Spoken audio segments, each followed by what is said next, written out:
Ayan guys, meron akong bunga ng papaya. Ayan, medyo madidilaw, dilaw na oh. Uutal pa oh. Magdidilig tayo ng ating halaman. Chibi.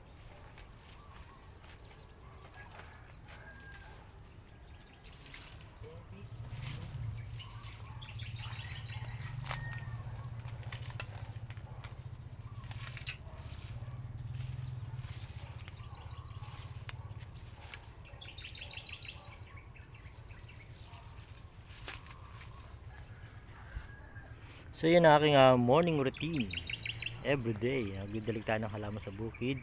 Aking mga paninda sa aking Shopee. Yan.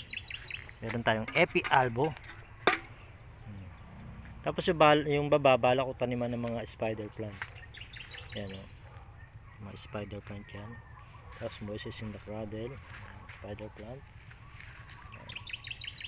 Tapos itong puno ng siniguelas na yan ay pinagputulan ko lang yan doon sa kabila. Napakalaking puno, pinutol ko yan, yung sanga na yan. Tapos tinamba ko lang dyan sa gilid. Tagal na nakatengra yan sa gilid. Tapos nakita ko nagsusupling ng dahon. So ang ginawa ko, tinusok ko lang dyan yan. Tapos nakita ko tumubo siya, nabuhay siya. Tapos pinakapitan ko na lang ng orchids. Yan. Ang ganda pala siyang pakapitan ng orchids. Ang lusog ng orchids. Maganda pala sa orchids ang puno ng siniguelas. Ayan. Tinusok ko lang dyan yan, pero nabuhay siya. Pag namunga yan, kakainin natin ang bunga yan, di ba? So ayan, buhay na yung mga orchids.